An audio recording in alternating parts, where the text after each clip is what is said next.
Muy buenas tardes, iglesia, bienvenidos. Buenas tardes las personas que nos llegan a ver por video. Bienvenidos, bienvenidos a Iglesia Renova. Vamos a continuar con nuestro estudio de el Evangelio de Mateo. Hemos el domingo pasado terminado el primer capítulo. Acabamos de terminar después de 6 predicaciones el primer capítulo. Y esta semana que pasó, hablábamos un poco, ¿ya están acá conmigo? Hablábamos un poquito de que el profeta, o bueno, más bien Mateo dice que todo esto sucedió para que se cumpliera lo dicho por. Y cuando decimos todo esto sucedió, no nos referimos solo al evento histórico del momento, sino que realmente, hermanos, todo lo que ocurre en la historia de la humanidad apuntaba en el tiempo pasado a la venida de Jesús. Y ahora en nuestro presente apunta a cuando Cristo vino, pero apunta también, hermano Jesús, a que Él va a regresar en algún punto.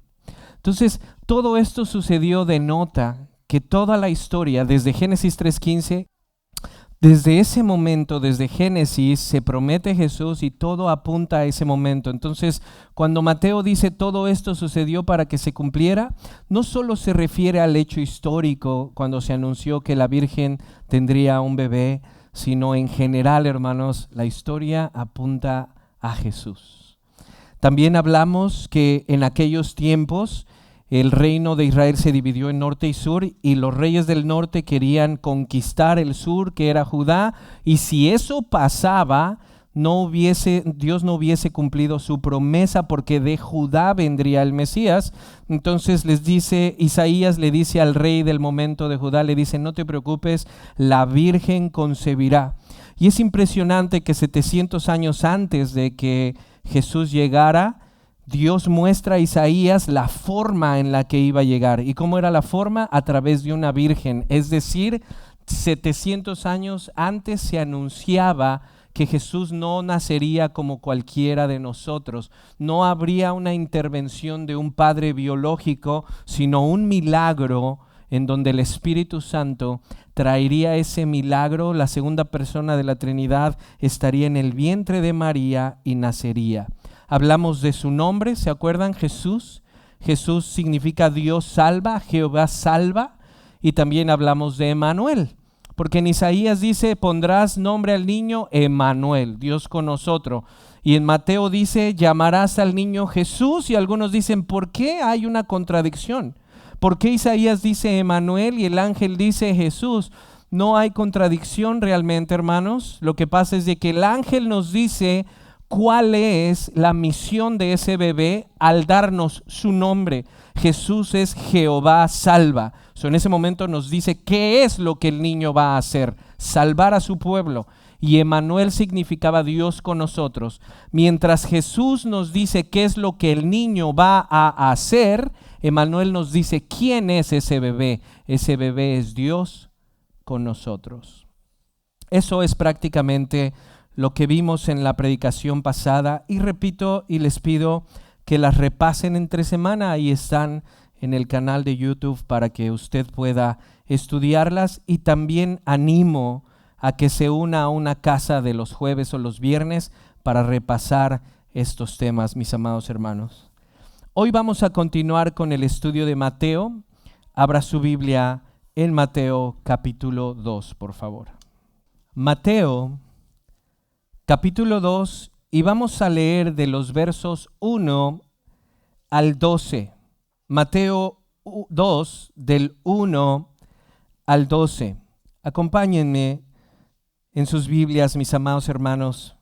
Aunque esté en la televisión, aunque esté en las pantallas, trate de leerlo de su Biblia. Leamos la palabra con respeto.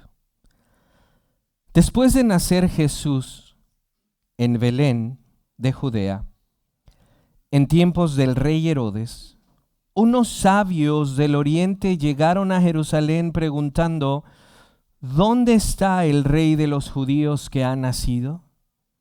Porque vimos su estrella en el oriente y lo hemos venido a adorar. Cuando lo oyó el rey Herodes, se turbó y toda Jerusalén con él.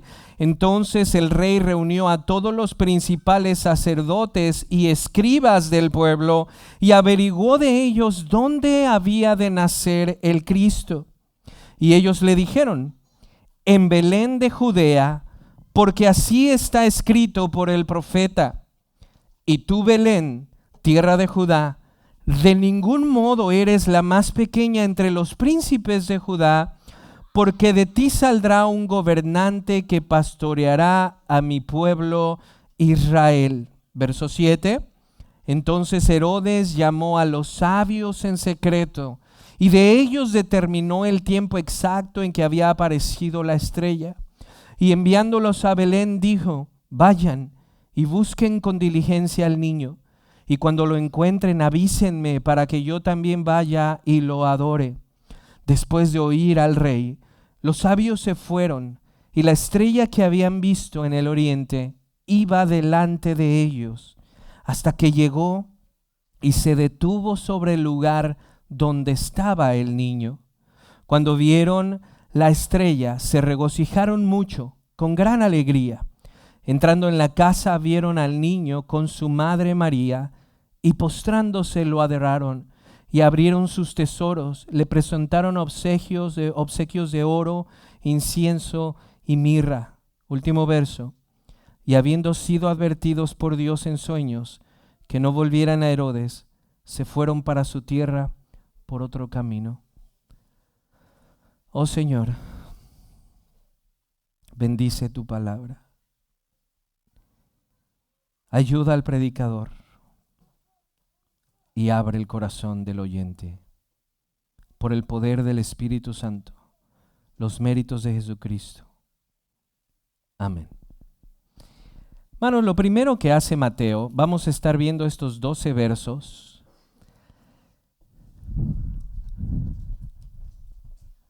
Gracias.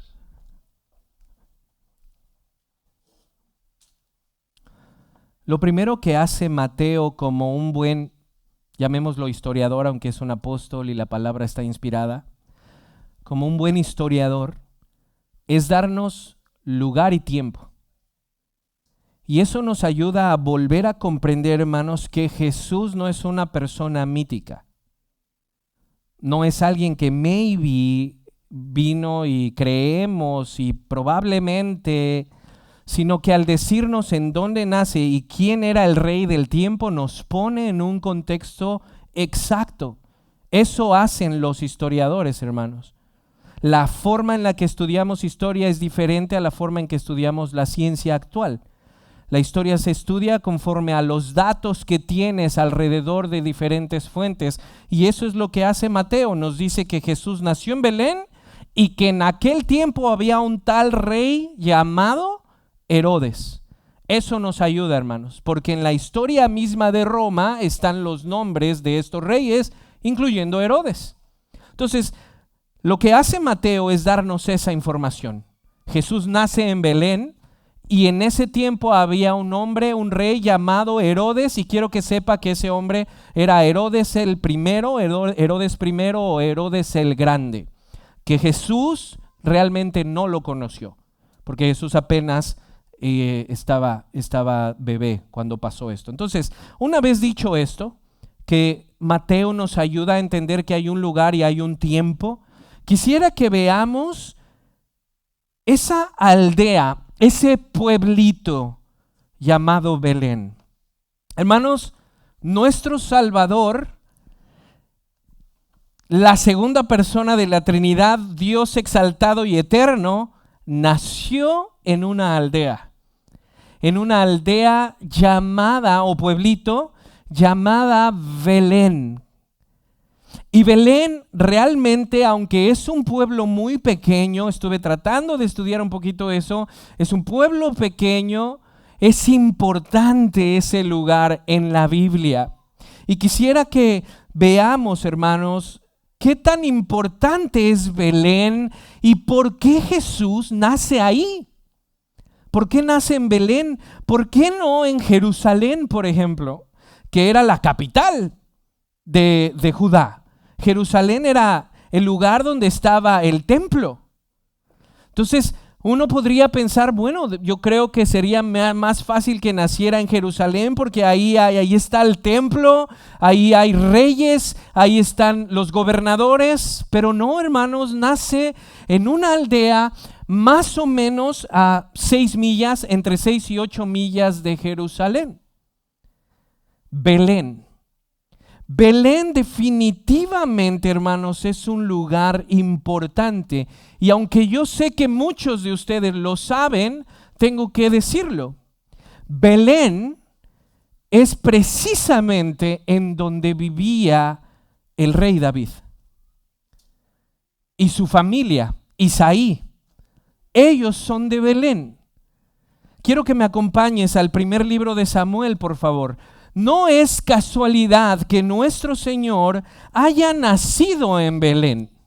Belén era importante en el aspecto bíblico y sobre todo judío, en la tribu de Judá, de donde vendría el Salvador. Ve conmigo al primer libro de Samuel, capítulo 16, por favor. Pastor Jesse hablaba en el tiempo de la oración precisamente de él, de Samuel, hijo de Ana. Primer libro de Samuel, capítulo 16, verso 1, dice así: y el Señor dijo a Samuel: ¿hasta cuándo te lamentarás por Saúl después que yo lo he desechado para que no reine sobre Israel? Llena tu cuerno de aceite y ve, y vean esto, te enviaré a Isaí. ¿A dónde, hermanos? El de Belén, porque de entre sus hijos he escogido un rey para mí. Belén era importante, de ahí es David, el rey David, al cual se le hizo una promesa de que un hijo de él tendría un trono por siempre. ¿Recuerdan cuando vimos la primera predicación? Jesús es hijo de David, hijo de Abraham. Había una promesa. Entonces Belén, hermanos, no es casualidad, no es suerte. Belén tiene un aspecto teológico importante. Ahí nació David y ahí radicaba la familia de David. Vean en 1 Samuel 16.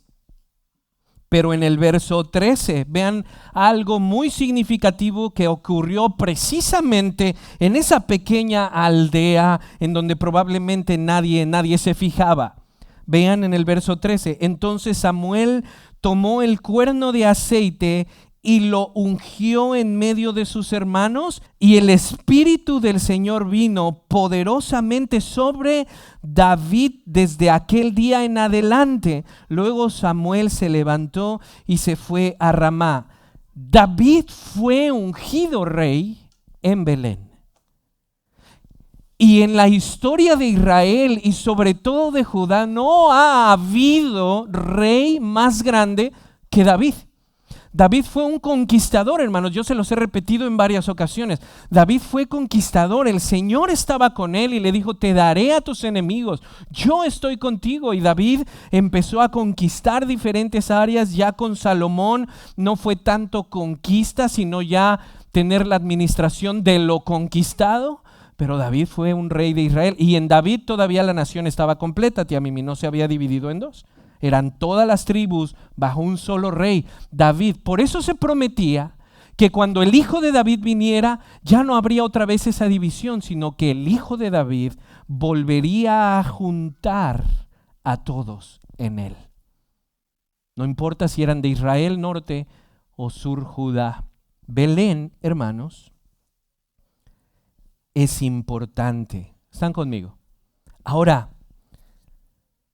no sé, hermanos, si ustedes en su lectura se han dado cuenta que José y María no estaban en Belén. Ellos radicaban en Nazaret. ¿Cómo terminó Jesús en Belén? ¿Cómo fue a nacer allá si José y María radicaban en Nazaret? Por eso se le llama Jesús de Nazaret, aunque nació en Belén. ¿Cómo fue que terminó la familia, la Santa Familia, así es denominada, la Santa Familia en Belén? Y hermanos, esto es muy bello porque hemos repetido una y otra vez que Dios es el dueño de la historia. Y que a pesar de cosas que pasan en nuestra vida diaria y que vemos que para muchos son fracasos, hay algo detrás que Dios siempre funciona para bien, dice Romanos. Todo lo que le ocurre a un hijo de Dios le funciona para bien. ¿Cómo es que Jesús fue a terminar allá? Porque Dios controla la historia. Y en aquel momento, el emperador de Roma, Herodes, era el que gobernaba Palestina, era el rey de Palestina, por así decirlo, Herodes el Grande. Pero Herodes trabajaba para el emperador. El emperador era César Augusto. Entonces, Herodes fue puesto ahí por César. Herodes no es un heredero legítimo del trono de David. Ni siquiera debería de ser rey, es un usurpador Herodes. Fue puesto por el emperador para gobernar en esa área. ¿Cómo fue que Jesús terminó en Belén? Precisamente porque en aquellos tiempos el emperador Augusto ordenó que se hiciera un censo. Y cuando en aquellos tiempos se ordenaban los censos, tú tenías que ir a la casa donde tu tribu estaba, o a donde te tocaba, o a donde tus padres vivieron. José, como descendiente de David, forzosamente para estar en el censo, tenía que subir a Belén, porque es la casa de David. Mateo no nos lo dice, pero Lucas sí. Acompáñeme a Lucas capítulo 2, por favor. Lucas 2, 1 al 7, para ver el contexto histórico del por qué Jesús o José y María terminaron en Belén. Aunque ya se los dije, leámoslo de las Escrituras. Dice así en Lucas 2, 1. Aconteció en aquellos días que salió un edicto ¿de quién, hermanos? César Augusto, para que se hiciera un censo de todo el mundo habitado. Este fue el primer censo que se levantó cuando Cirenio era gobernador de Siria. ¿Se dan cuenta una vez más cómo un buen historiador te empieza a dar tiempo, fecha y todo eso? Lucas era también muy bueno. De hecho, Lucas era gentil y era médico. Verso 3. Todos se dirigían a inscribirse en el censo, cada uno, ¿qué? A su ciudad, a la que le correspondía. También José subió de Galilea, y en Galilea está Nazaret. José subió de Galilea, de la ciudad de Nazaret, a Judea, y vean cómo le llamaban a Belén, hermanos, a la ciudad de David que se llama Belén. Impresionante. A la ciudad de David que se llama Belén.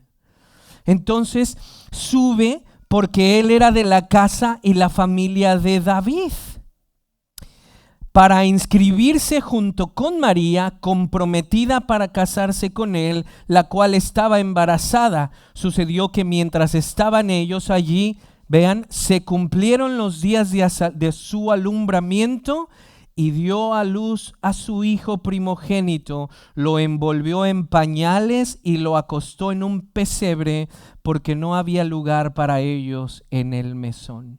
¡Qué casualidad! Qué casualidad que nuestro Señor, vean, por eso digo, hermanos, Dios tiene, no digo yo solamente, la Biblia dice que Dios tiene el control de la historia. Qué casualidad que en el momento preciso César Augusto se le ocurre hacer un edicto de traer un censo y José tiene que subir. ¿Y se acuerdan que hablamos de la importancia de este hombre? Cuando hacemos nuestra lectura pensando, no, los hombres no sirven para nada, dicen algunos.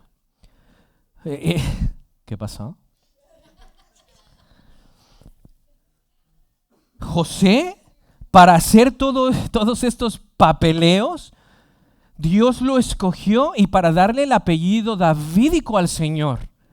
Y fue José el que hizo todo esto, y por él subieron a Belén. Por eso nuestro Señor, a pesar que es de Nazaret, en el sentido de sus padres, termina en Belén porque Dios es dueño de la historia, hermanos. Esto es impresionante. Un rey pagano como César Augusto ordena de su propia voluntad un censo, pero todo esto acontece para que se cumpla lo que Dios ha dicho. Y suben a Belén y ahí le llega la hora a María. Un mesón, algunos pensaban que un mesón es como un tipo hotel, pero estuve viendo un poquito más y es una casa de huéspedes. Esa casa de huéspedes, a lo que vi, tiene como 3 divisiones principales: la azotea, el cuarto principal, y abajo está el establo con los animalitos. Entonces, como se ordenó el censo, hermanos, todos los descendientes de Judá subieron. Entonces los mesones estaban repletos, bien llenos. Cuando el Señor, José y María llegan al mesón, ya no había espacio. El único espacio que había era en la primer planta, donde estaban los animalitos, y ahí estaba el pesebre, y ahí pusieron al Señor. No había espacio, pero hasta aún en eso se ve la humildad de nuestro Dios. Él pudo haber nacido en Jerusalén, en el palacio, en el templo, bajo los hombres con más billete del momento. No obstante, en donde nadie se imaginaba, en un sentido, en un mesón, en un lugar humilde, al lado de animalitos, ahí estaba Dios. Ahora, la verdadera razón del por qué terminó nuestro Señor en Belén es porque esa era la profecía. Acompáñame a Miqueas, por favor. Miqueas es ese librito que está un poquito escondido, que como no la lees, hermano, no lo vas a encontrar tan fácil. Miqueas, capítulo 5, verso 2. ¿Por qué el Señor nació en Belén? Porque estaba dicho, Jorge Hux, dicho desde la eternidad. Hablábamos en la mañana en el decreto eterno, pero en el tiempo el profeta Miqueas dijo eso. Vean Miqueas 5:2. Pero tú, Belén Efrata, oh hermanos, que llene Dios tu corazón de ver que su palabra es verdad, es real. Pero tú, Belén Efrata, aunque eres pequeña entre las familias de Judá, de ti me saldrá el que ha de ser gobernante en Israel. Y vean esto, y sus orígenes son desde tiempos antiguos, desde los días de la eternidad. Denotando, hermanos, que Jesús no es solamente el bebé que vemos ahí, sino que es, como dijo Juan en 1:1, el verbo estaba con Dios y el verbo era Dios. Este bebé que ahora estaba en ese pesebre es una persona que está desde la eternidad, pero que se ha encarnado para salvar a su pueblo. Por eso se llama Jesús y por eso se llama Emmanuel, Dios con nosotros. La verdadera razón, hermanos, del por qué se movió todo lo que se movió, había una profecía. Y las profecías que Dios da no se rompen, se cumplen. Y Miqueas, inspirado por el Espíritu Santo, dice: en Belén saldrá aquel que es el gobernante de Israel, y sus tiempos son desde la eternidad. Impresionante. Y César Augusto en el tiempo dice: voy a hacer un censo. Y ordena, y por causa de eso, José y María suben en el burrito. Y qué cosa tan exacta, que en el mes 9, supongo, nace no en el camino sino allá. Belén. Ahora, definitivamente, el principal de esta historia, el capítulo 2, es nuestro Señor, claro que sí. Pero, oh, mi hermano, los magos. ¿Qué onda con los magos? Melchor, Gaspar y Baltasar. Vamos a ver un poquito de ellos. De hecho, creo que lo que resta, quiero enfocarme en ellos. Ya vimos algo de Belén. Regresemos a Mateo, hermanos, 2. Me acuerdo en Pachuca, en enero 6, 7, bajábamos al centro porque iban a pasar los reyes y pues yo tenía mi carta y se la tenía yo que pasar a los parientes, no se les vaya a pasar y luego no me traen nada. Yo estaba, pero ¿cuándo bajamos a ver a los reyes?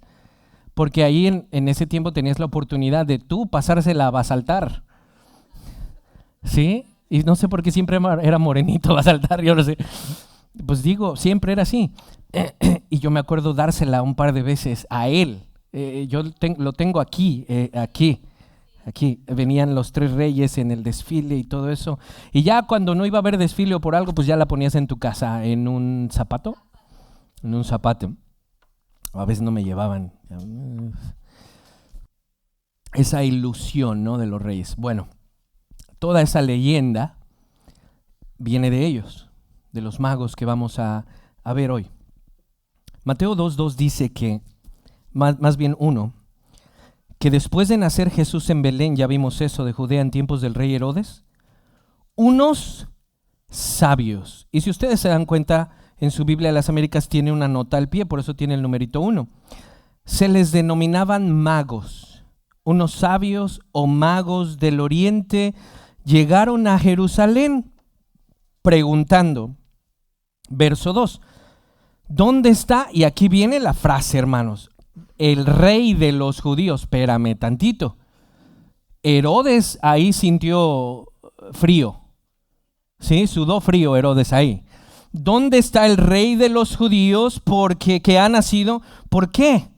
Porque vimos su estrella en el oriente y lo hemos venido a adorar.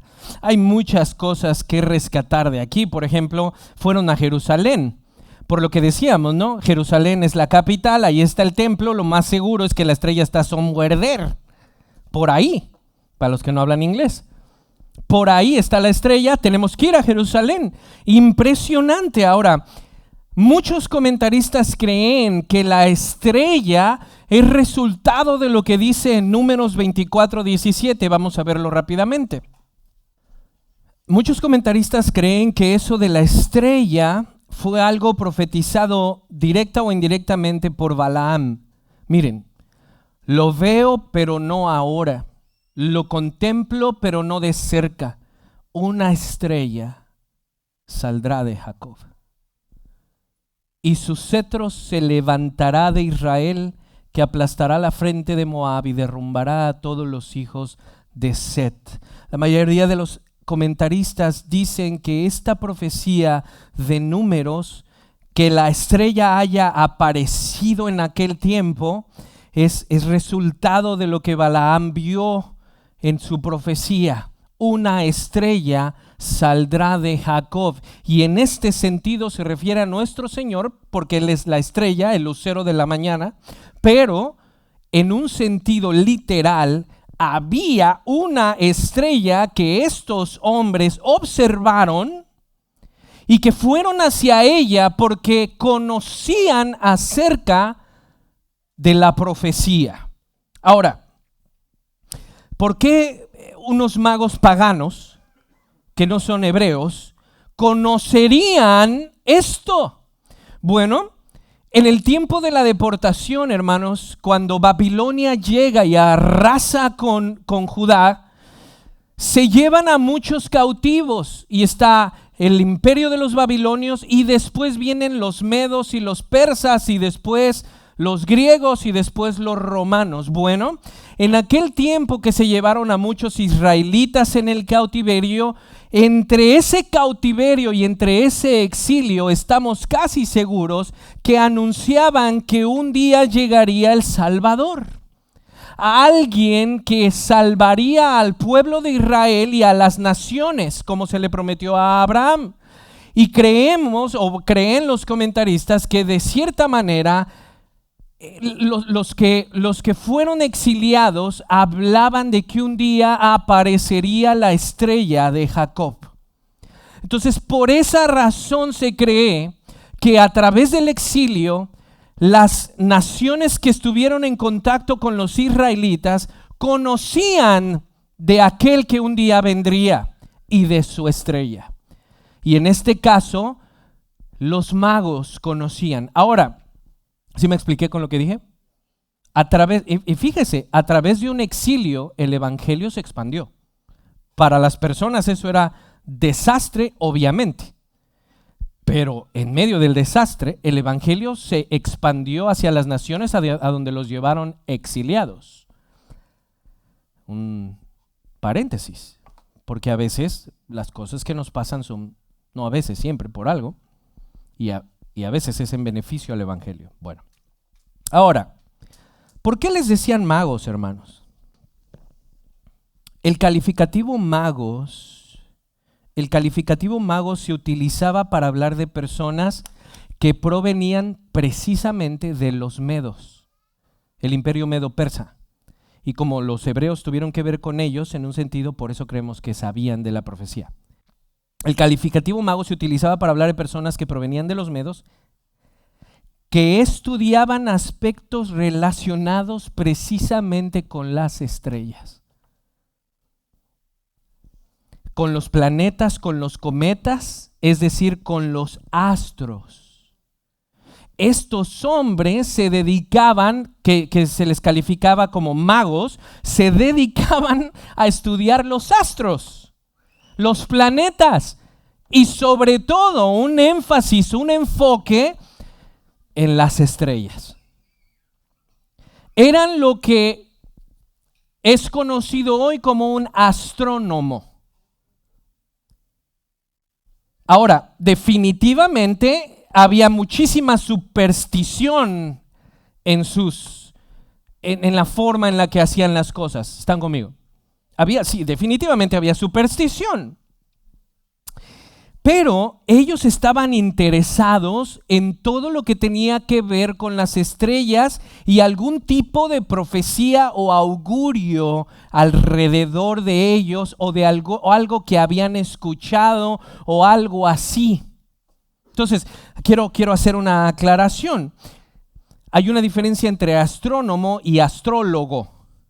Un astrónomo sí es una ciencia, sí es alguien que estudia los planetas, sí es alguien que te puede determinar que un cometa va a pasar a cierta distancia de la Tierra. Ese es un astrónomo. Un astrólogo es tu tío Walter Mercado.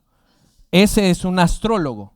El que te da el zodiaco y que dice que si se te alinea aquí la de esta, se te limpian las chakras. Y eso es un astrólogo, no es una ciencia. El astrónomo sí se puede calificar como una ciencia. Bueno, estos magos eran los científicos de aquel tiempo y podían decirte ciertos aspectos. Podían decirte, mira, eso es un cometa. Podían decirte, mira, en cierto tiempo va a haber un eclipse.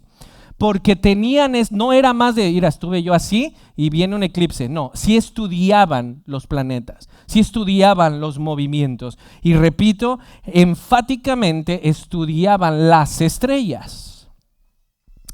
Entonces, hermanos, ellos no eran reyes como se cree.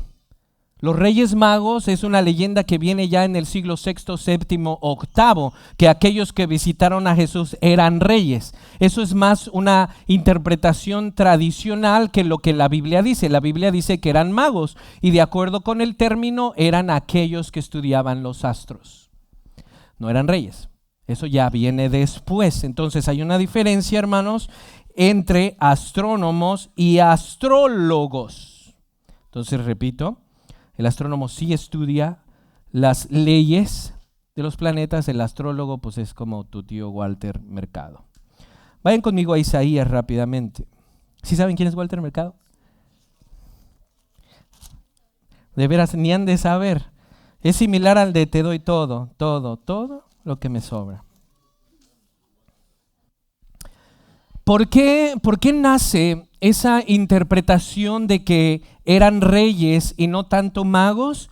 En Isaías 60 hay una cierta profecía que algunos conectaron con estos personajes. Ve conmigo a Isaías 60, 1 al 3.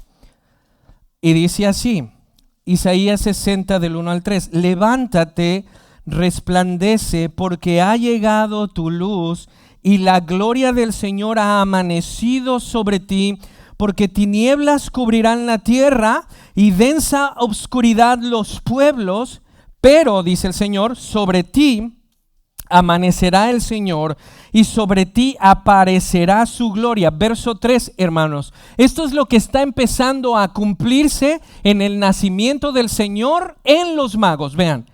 Y acudirán, ¿qué dice? Las naciones a tu luz. Y algunos intérpretes dicen, bueno, es que eso es de que las naciones van a ir a Jerusalén. No, las naciones gentiles empezarán a ir a Jesús. Vayan o no vayan a Jerusalén, están yendo a Jesús. Ahora, ¿por qué se interpreta esto como los reyes? Por esto. Y los reyes vendrán, acudirán las naciones a tu luz y los reyes al resplandor de tu amanecer. Entonces algunos conectan esto con los magos que llegaron aquella vez. Pero repito, es más una tradición. Lo que sí debemos afirmar, Arnoldo, es que por primera vez Jesús está en la tierra, es un bebito y hay personas que están viniendo a Él. Vean ¿cómo lo pongo? ¿Sí? Naciones. No son exactamente judíos ellos, más bien no son judíos, son paganos por así decirlo, pero sabían que un día saldría la estrella de Jacob. Y estos hombres que estudian las estrellas, por una revelación del Señor, dijeron, ha llegado el Salvador. Tenemos que ir hacia donde está la estrella. Entonces vean cómo lo pongo. Recordemos que Jesús no es solo el hijo de David, sino también el hijo de Abraham, que bendecirá a todas las naciones. Estos magos, hermanos, estos magos son producto de esa promesa de que en el Mesías serán benditas las naciones. Estos magos son productos de esa promesa. Por primera vez en la historia, gentiles que esperaban al Salvador, vean, hacen el viaje de sus vidas para encontrarlo. Nada los detuvo. Se cuenta, Arsi, lo leo mejor. Arsi dice, su viaje desde el oriente, ¿se acuerdan que dice unos magos que venían del oriente? Su viaje desde el oriente, hermanos, fue largo y peligroso, pero algo movía sus corazones. Los hebreos dijeron que un día saldría la estrella de David. Vamos. Es impresionante que unos magos paganos estén buscando al Salvador y los fariseos no, y que estaban en Jerusalén. Dice Arsi, su viaje desde el oriente fue largo y peligroso. Lo más probable es que viajaron desde la antigua Persia, que ahora es Irán, o desde la región de Babilonia, que hoy podría ser Irak. En cualquier caso, el viaje fue considerable, hermanos. Y esto lo puse yo entre paréntesis porque estuve investigando. Podría ser el viaje desde 4 meses a 2 años, dependiendo de por dónde y cuántas veces tuvieron que parar.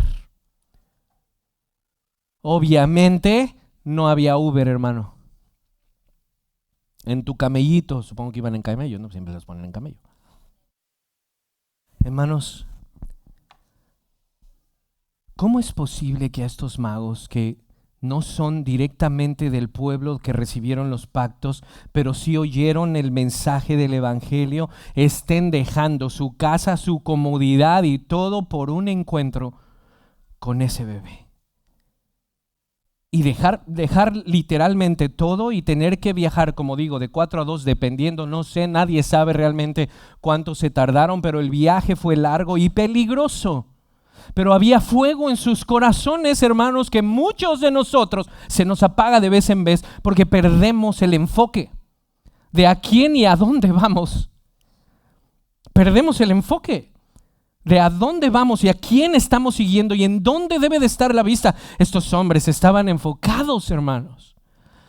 El desierto no los detuvo, el hambre, la sed, no sé qué tanto pudieron haber pasado, pero a estos magos les movía la promesa, y como estudiantes de las estrellas vieron esa estrella y dijeron: ahí está, ha llegado el Salvador. Dejaron todo por tener un encuentro con este bebé. Herodes, hablemos un poquito de él. En la teología se le dice tipo o arquetipo. Herodes es un arquetipo de Faraón. Es como si la historia se estuviera repitiendo una vez más. Voy a hablar más de Faraón, de Herodes, dentro de 8 días o dentro de 15 días. Pero sepan desde ahorita que Herodes es un tipo de Faraón. Un hombre despiadado. Herodes se cuenta, Herodes el Grande. Estaba Herodes el Grande, después sus hijos, que era Arquelao y Antipas. Son los herederos herodianos. Nuestro Señor no conoció a Herodes el Grande, el que está ahorita. Bueno, el que estaba allá. Después viene Arquelao, a ese sí lo conoció, y después los apóstoles a Antipas. Son 3 diferentes Herodes, aunque a veces oímos que Herodes y dicen: pues es el mismo pariente. No. Herodes el Grande era sanguinario, y cuentan los historiadores que incluso mató a muchos de sus familiares cercanos, a su hermano, pateó a su mamá, quién sabe qué tanto hizo este hombre. Era sanguinario Herodes el Grande. Para cuando nuestro Señor llega y para cuando los magos llegan a preguntar por el rey de los judíos, imagínense espérate, ¿quién es? ¿Cómo qué? ¿El rey de quién? Él ya estaba anciano, pero de todos modos había un riesgo de que perdiera el trono herodiano, sus hijos, su dinastía. Herodes, hermanos, bueno, ¿están bien? En el tiempo del exilio, Babilonia se lleva a los judíos. Ahí en ese viaje va Daniel, va Cedrac, Mesach y Abednego, va Ezequiel. Todos ellos son llevados en el exilio. Cuando pasa tiempo, ¿quién dio el edicto para que regresaran? Darío fue el que siguió después de Darío, Ciro. Ciro da un edicto de que los judíos pueden regresar a Jerusalén, y regresa Zorobabel, viene Nehemías y Esdras. En ese tiempo el templo se empieza a reconstruir porque los babilonios arrasaron con la mayoría del templo. Entonces se empieza a reconstruir años después. Zorobabel, Nehemías y Esdras reconstruyen templo, reconstruyen murallas de Jerusalén, pero no lograron reconstruir aquel glorioso templo de Salomón. No, imagínate. Salomón hizo una cosa tremenda porque tenía dinero para aventar para arriba. Ellos no, ellos venían de un exilio y trataron de construir como pudieron ciertas cosas. Herodes, cuando toma el territorio de Palestina, embellece el templo. Él hace algunas extensiones, y los muros que tú ves hoy allá son resultado de ese embellecimiento que Herodes hizo. Esos muros son las afueras del templo. Fue Herodes el Grande. No es el templo, los muros de ahí no es el templo en sí, es lo que él hizo extra del templo, que fue destruido por los romanos en el 70. Este es ese Herodes. Entonces imagínate, hermanos, dice la Biblia que cuando Herodes escuchó que estos hombres venían de lejos y venían buscando al que nació rey de los judíos, pues un hombre de ese tipo de carácter ambicioso se turbó, como dice. La palabra griega se turbó es la misma que el Señor utiliza para decirnos: no se turbe su corazón. Una ansiedad. ¿Por qué? Porque obviamente ha nacido, según los magos, alguien que lo está indirectamente amenazando a él. Entonces dice que se turbó Herodes y todo Jerusalén con ella, ¿sí? Y lo más seguro, dicen los comentaristas, es que se turbó Herodes por el niño, pero Jerusalén se turbó porque conocían el resultado del carácter turbado de este hombre. Entonces ellos decían: este hombre va a hacer algo. porque está loco, endemoniado, satánico, Herodes. Y precisamente más adelantito lo veremos, manda matar Chiquillal, este hombre, tratando de encontrar a ese, Carlita, ese niño que los magos decían. Entonces dice que Jerusalén se turbó porque este hombre estaba loco. Se turbó. Véanlo, dice en el verso 3, en Mateo 2. Cuando lo oyó el rey Herodes se turbó y toda Jerusalén con él, pero Jerusalén se turbó por él. Porque este está mal, este va a hacer algo. Si vemos a un rey despiadado, preocupado, va a hacer algo. Y precisamente fue lo que ocurrió, hermanos. Ahora, ¿qué pasa cuando Herodes escucha esto? Recuerden, estos magos vienen de viajar no sé cuánto tiempo y llegan y preguntan por el rey de los judíos. Herodes se turba Jerusalén. ¿Qué hace Herodes? Verso 4. Entonces el rey reunió a todos los principales sacerdotes y escribas del pueblo. ¿Para qué? Para averiguar de ellos dónde debía de nacer el Cristo. O sea que Herodes sabía, tío, de la promesa y de la profecía. Y obviamente a los que mandó llamar también sabían, porque eran escribas y maestros de la ley. Y todos a una voz contestaron en el verso 5, en Belén de Judea. Hermanos, ellos mismos lo están diciendo.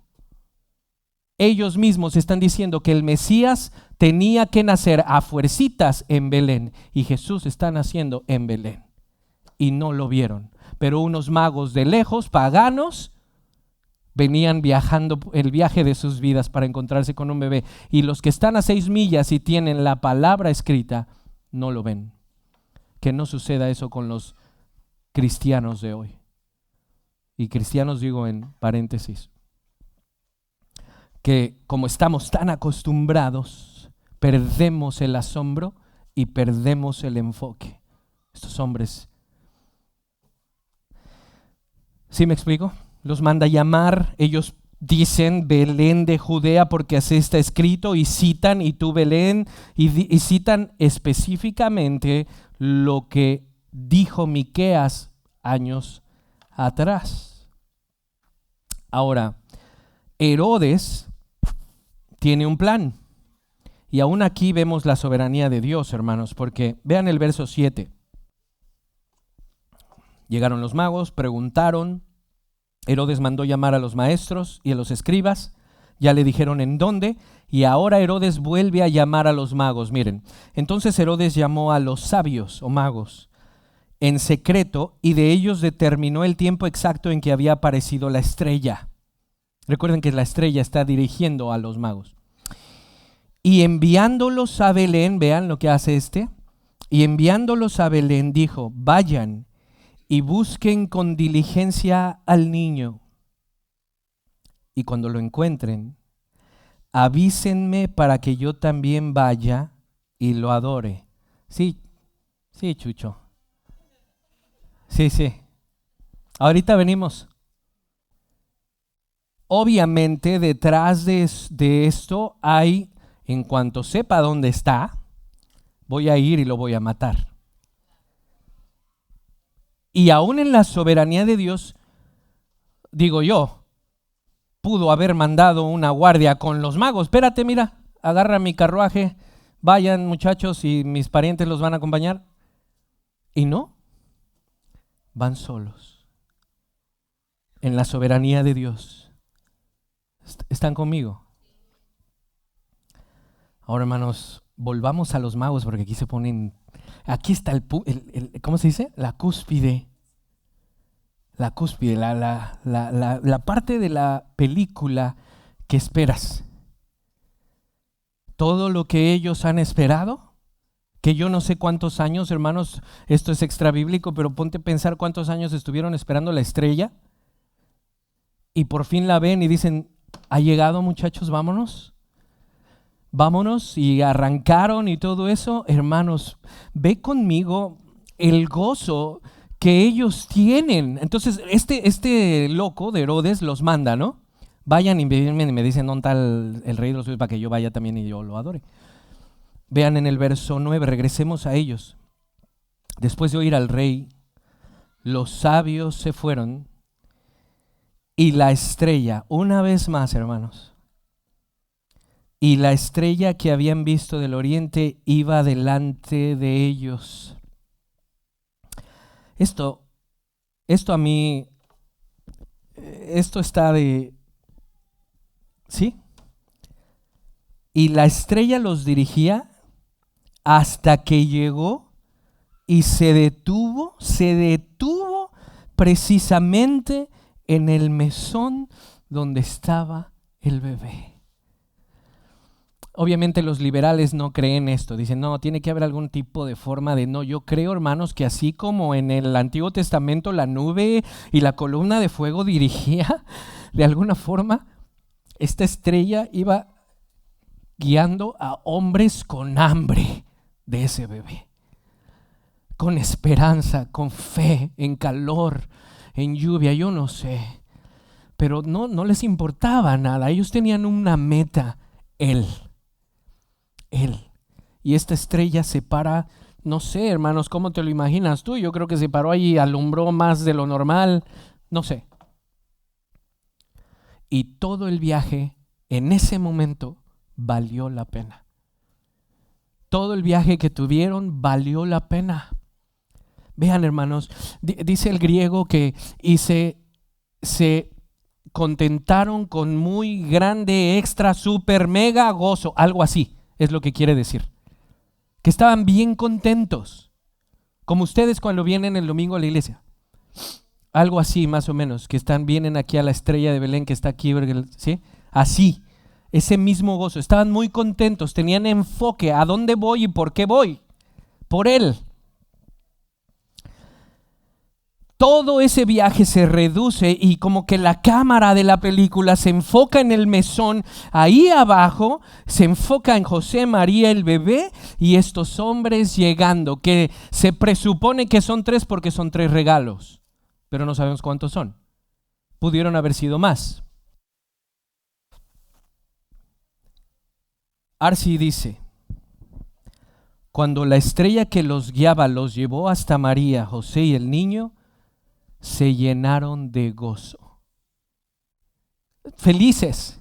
Repito, el griego es muy enfático. Estaban extremadamente contentos, felices, gozosos. Y esto debió de haber estado impresionante. Y entraron para adorarlo. Hermanos, no se adora a un bebé. Eso no se hace.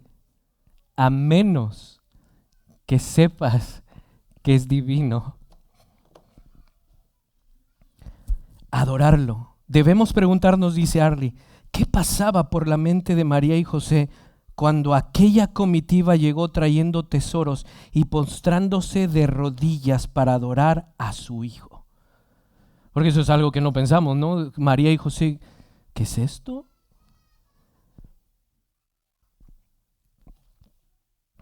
El pastor Pérez Millos nos dice esto a nosotros. El gozo de los magos debería ser estímulo y ejemplo para cada creyente. ¿A poco no? Oh Señor, como ellos, enfocados en ti. Dios ha colocado a su pueblo bajo la presencia gloriosa del sol de justicia, que es Cristo mismo, cabeza y Señor de su pueblo. Vean, en la medida que el cristiano camine hacia Cristo, el gozo de Dios se manifestará en él. En la medida que el cristiano camine hacia ¿dónde, hermano? Hacia Cristo. Ellos iban caminando hacia Cristo. Y dice que en la medida que el cristiano continúa caminando su vida diaria como creyente hacia la meta que es Él, el gozo va aumentando. Ojo a lo que sigue diciendo después. La meta del cristiano es Cristo. La meta del cristiano es Cristo mismo. La senda del cristiano debe ser caminada con los ojos puestos en Jesús. Es cierto que la carrera requiere paciencia, ¿a poco no, hermanos? No todos los días tenemos que pasar pruebas y cosas que nos atacan, nuestros mismos deseos, nuestros mismos pecados. Pero si tenemos la vista puesta en la estrella que está alumbrando ese bebé, o más bien en el bebé que alumbra la estrella, nuestro gozo debe de ir aumentando. No estamos diciendo, y no está diciendo el pastor Pérez Millos, que va a ser fácil el camino. Los magos no les fue fácil, hermanos, pero tenían enfoque. Aún en medio, lo repito, es cierto que la carrera requiere paciencia, pero el Espíritu, al reproducir a Cristo en cada cristiano, le comunica no un gozo pequeño, sino el mismo gozo de Jesús. Aún en medio de las más grandes dificultades, el salvo está llamado a experimentar gozo en intimidad. Vean por favor, hermanos, cuando el gozo desaparece, es evidencia segura que la mirada en Jesús se ha deteriorado y que la gloria de su presencia no es una realidad. Déjame lo vuelvo a decir, cuando el gozo desaparece, es evidencia que nuestra mirada en Jesús se ha desviado. Como todos los días pasamos algo y tenemos situaciones actuales y problemas que enfrentamos, nuestra mirada deja de estar viendo la estrella que alumbra al bebé a lo que está pasando hoy. Y no decimos que lo que está pasando hoy se va a borrar, estamos diciendo que no pierdas el enfoque. En tu viaje en esta vida, hermanos, no pierdas el enfoque. Es lo que te dará fuerza para seguir hasta el fin, porque tienes un propósito, tienes un fin: llegar a Belén a encontrarte con el bebé, que ahora no es un bebé, es el poderoso Salvador, exaltado por encima de todo, que venció a la muerte. Vean cómo lo pongo: como los magos, hemos emprendido un viaje siendo alumbrados por su palabra,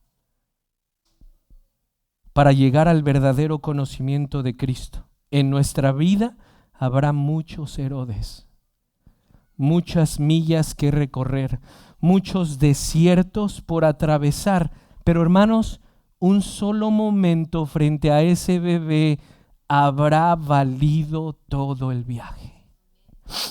El día que nos llame, nos daremos cuenta que todo lo que pasamos valió la pena cuando lo veamos. No te desenfoques, hermano. Enfocado en Belén, porque ahí está Él. Estamos en nuestro peregrinaje.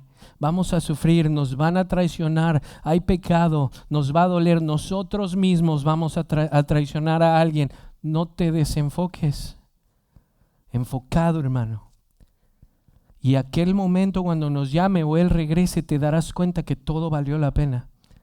Todo vale la pena por Él. Mateo 2:12, miren. Mateo 2:12 dice: y habiendo sido advertidos, bueno, más bien, leamos desde el 11. Entrando a la casa, vieron al niño con su madre María y esto es tremendo, y postrándose lo adoraron a ese bebé en el pesebre, en el mesón. Y abriendo sus tesoros le presentaron obsequios de oro, incienso y mirra, por ello que son tres, se cree, ¿no? Oro, incienso y mirra. Verso 12. Y habiendo sido advertidos por Dios en sueños que no volvieran a Herodes, se fueron para su tierra, ojo a esta última frase, por otro camino. Vean lo que dice el pastor Pérez Millos, porque está, sin pretender alegorizar el texto bíblico, la frase con que se cierra el relato de los magos refleja una realidad espiritual. Vinieron por un camino, encontraron a Cristo y regresaron por otro camino. Nadie es igual en la vida después de un encuentro personal con el Salvador. Un encuentro con Cristo transforma al hombre. El camino de la vida tiene un antes y un después de Cristo. Un antes de desorientación, inquietud y fracaso, y un después de esperanza y gozo. Si Cristo no ha transformado la vida de quien dice haberla encontrado, es evidencia de un engaño personal. Porque aquel que encuentra al bebé no puede seguir siendo el mismo. Sí, tendrá desiertos, tendrá Herodes, tendrá luchas, pero verdaderamente el que encuentra al bebé cambiará. Hemos visto que lo de Belén es importante. Hemos visto por qué es que Jesús terminó en Belén si sus papás radicaban en Nazaret. Hemos visto quiénes son los magos. Hemos visto que estos hombres, irónicamente, tenemos a unos magos paganos buscando al Señor, mientras que aquellos que tenían la palabra escrita no prestaron atención. Aquí nunca se nos dice, y los fariseos también fueron a ver qué onda, como si nada. Y que no ocurra eso a nosotros. Como los magos, enfoquémonos, hermanos, la vista puesta en Él, a pesar de lo demás, que todo valdrá la pena el día que nos hable. Y por último, una autoexaminación. Todo aquel que verdaderamente ha encontrado al bebé. Sí saben que digo bebé, que él ya no es un bebé, pero estamos en ese momento histórico, ¿verdad? Todo aquel que ha encontrado a ese bebé regresa por otro camino. Y en ese camino va a encontrar cosas también, pero son diferentes.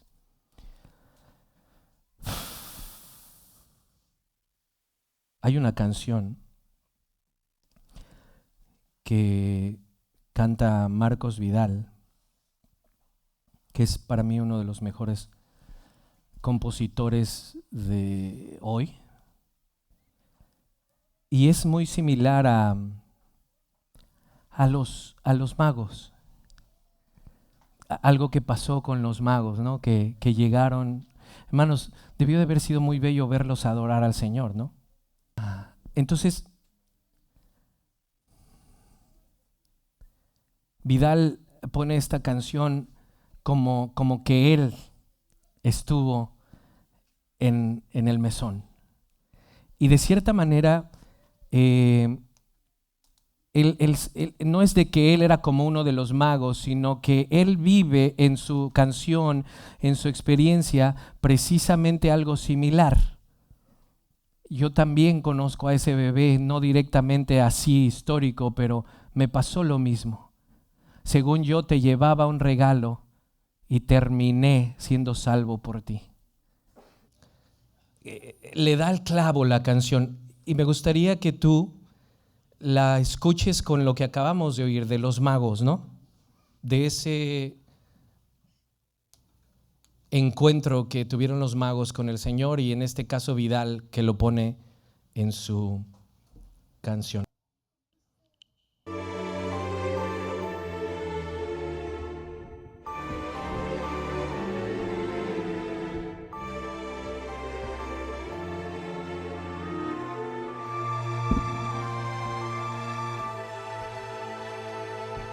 Te traía un juguete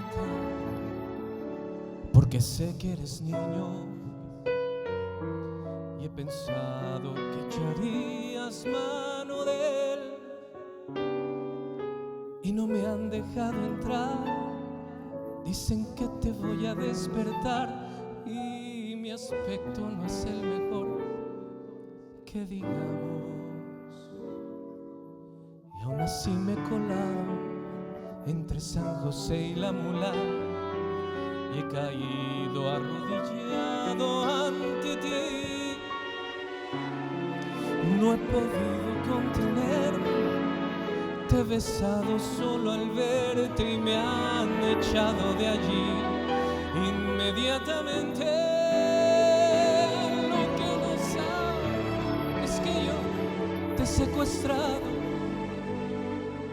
les he dejado un muñeco guapo en tu lugar,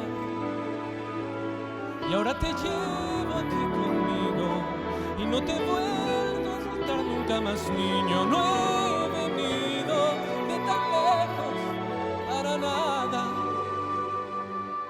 Te quiero solo para mí, para mirarte y contemplarte. Y ahora dime, ¿qué haces tú aquí? Miren esa parte. Dime si es cierto que has venido solo por mí. Quería decirte tantas cosas y no me acuerdo ya de nada. Me quedo mudo, sin palabras, sin salida. Te traía un juguete y me has dado la vida.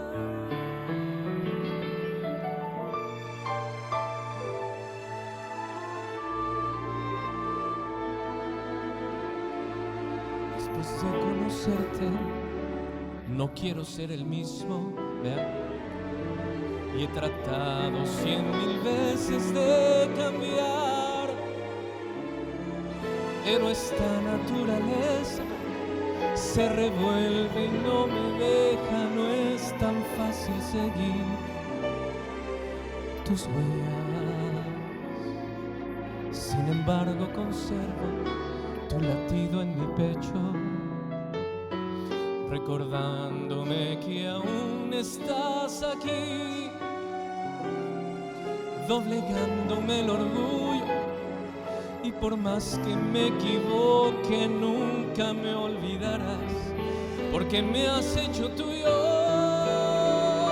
Y he decidido no ser más un miserable, porque he encontrado mi mayor tesoro en ti.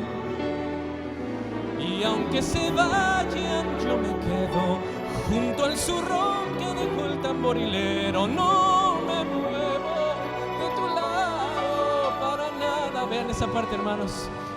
La estrella puede descansar.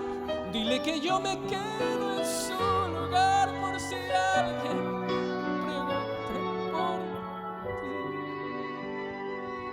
ninguna piedra volverá a hablar por mí. Lo que no saben es que yo te he secuestrado. Les he dejado un muñeco guapo en tu lugar. Y ahora te llevo aquí conmigo y no te vuelvo a soltar nunca más, niño. No he venido de tan lejos para nada. Te quiero solo para mí, para mirarte y contemplarte. Y ahora dime, ¿qué haces tú aquí? Dime si es cierto que has venido solo por mí. Quería decirte tantas cosas y no me acuerdo ya de nada. Me quedo mudo, sin palabras, sin salida. Te traía un juguete y me has dado